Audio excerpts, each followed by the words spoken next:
Amidst the sweeping tides of European colonization, there were African tribes that refused to bow to foreign rule.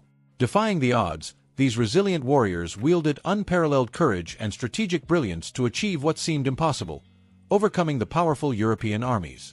Today, we dive into the fascinating tales of African tribes that defied the odds and overcame European armies. These are the stories of bravery, strategy, and sheer willpower. Welcome to our channel. If you're new here, make sure to subscribe and hit the bell icon for more captivating historical content. Our first stop takes us to the mighty Zulu Kingdom, located in what is now South Africa. Under the leadership of King Shaka Zulu, the Zulu warriors became known for their military prowess and innovative tactics. Shaka Zulu revolutionized the art of warfare. He introduced the Ikalwa, a short stabbing spear, and the bullhorn formation, which allowed the Zulu warriors to encircle and overwhelm their enemies. But it was in 1879 that the Zulu Kingdom faced its biggest challenge, the British Empire. At the Battle of Isandlwana, the Zulu warriors demonstrated their incredible strategic acumen. Despite being outgunned and outnumbered, they managed to outmaneuver the British forces. On January 22, 1879, the Zulus achieved a stunning victory, becoming one of the few non-European armies to defeat a modern European army in battle. This victory shook the British Empire and proved that the Zulu were a force to be reckoned with. Next, we move north to Ethiopia, a land of ancient civilization and proud heritage. The Ethiopian Empire, under Emperor Menelik II, faced the Italian invasion at the end of the 19th century. The Battle of Adwa, fought on March 1, 1896, stands as a monumental event in African history. Emperor Menelik II was a visionary leader. He united the Ethiopian tribes and modernized his army with the latest firearms and artillery. When the Italians attempted to colonize Ethiopia, they were met with fierce resistance. The Ethiopians, with their superior numbers and strategic use of the mountainous terrain, decisively defeated the Italian forces.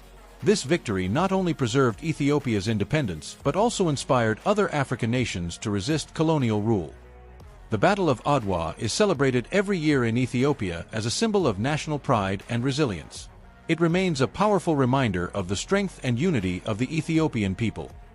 Our journey now takes us to West Africa, where the mighty Ashanti Empire, located in present-day Ghana, fiercely resisted British colonization. The Ashanti, known for their wealth, culture, and military strength, had several confrontations with the British, but it was the War of the Golden Stool in 1900 that marked a significant chapter in their history. The Golden Stool is not just a symbol of Ashanti kingship, it represents the very soul of the Ashanti nation. When the British governor, Sir Frederick Hodgson, demanded to sit on the Golden Stool, it sparked outrage and led to a full-scale rebellion.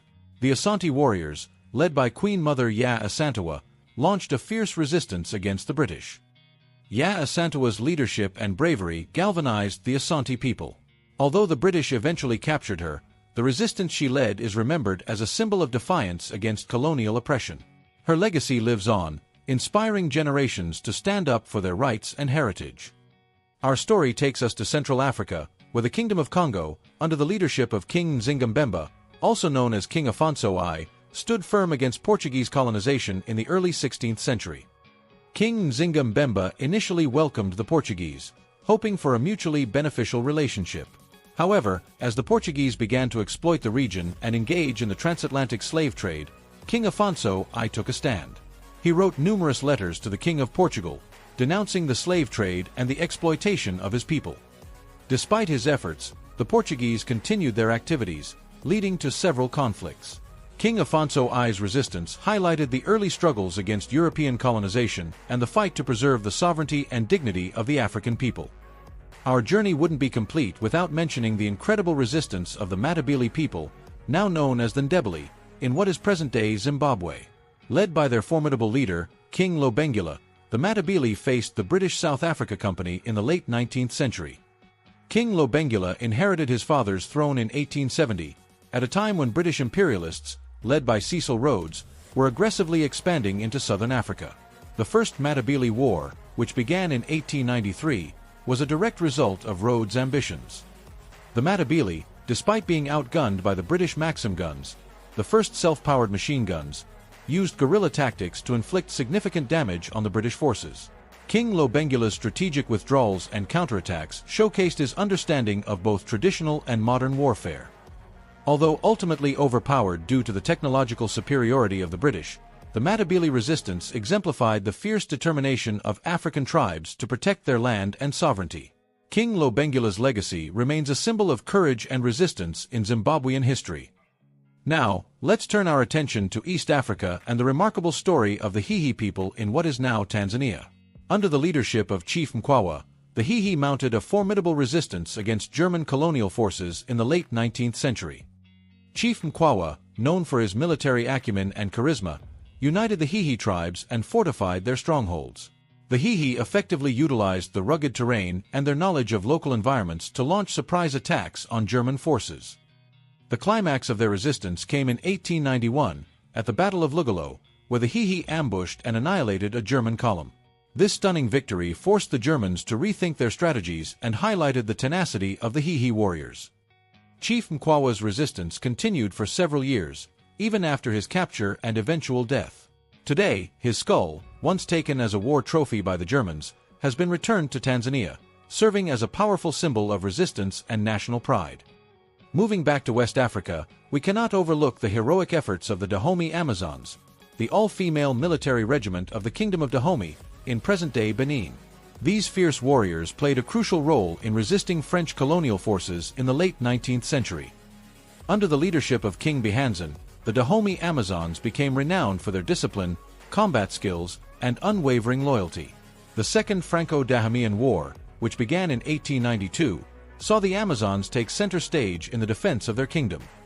Despite facing overwhelming odds and superior weaponry, the Dahomey Amazons launched fierce counterattacks and guerrilla raids against the French. Their bravery and combat prowess earned them respect from both allies and enemies. The legacy of the Dahomey Amazons lives on in Benin, where they are celebrated as national heroines. Their story is a testament to the extraordinary contributions of women in the fight against colonialism. Lastly, let's revisit Central Africa and the inspiring story of the resistance led by Queen Nzinga band of Ndongo and Matamba, in present-day Angola. Her leadership against Portuguese colonization in the 17th century remains one of the most celebrated in African history. Queen Nzinga was a master diplomat and military strategist. She famously negotiated with the Portuguese while seated on a servant's back, refusing to acknowledge their superiority. Nzinga formed strategic alliances, including with the Dutch, and led guerrilla warfare against Portuguese forces for over 3 decades. Her resistance efforts successfully delayed Portuguese expansion and preserved her kingdom's autonomy for many years. Nzinga's legacy as a fierce and astute leader continues to inspire generations across Africa. These incredible stories of the Zulu Kingdom, Ethiopian Empire, Ashanti Empire, Kingdom of Congo, Matabele, Hehe, Dahomey Amazons, and Queen Nzinga demonstrate the indomitable spirit of African tribes in the face of European colonization. Their legacies remind us that history is not just about conquest and defeat, but also about resilience, unity, and the relentless pursuit of freedom. As we celebrate these heroes, let's remember that their stories are part of a larger narrative that shapes our understanding of history and identity. Thank you for joining us on this journey. If you enjoyed this video, please give it a thumbs up, share it with your friends, and don't forget to subscribe for more fascinating historical tales. Until next time, keep exploring, keep learning, and keep celebrating the incredible stories of our past.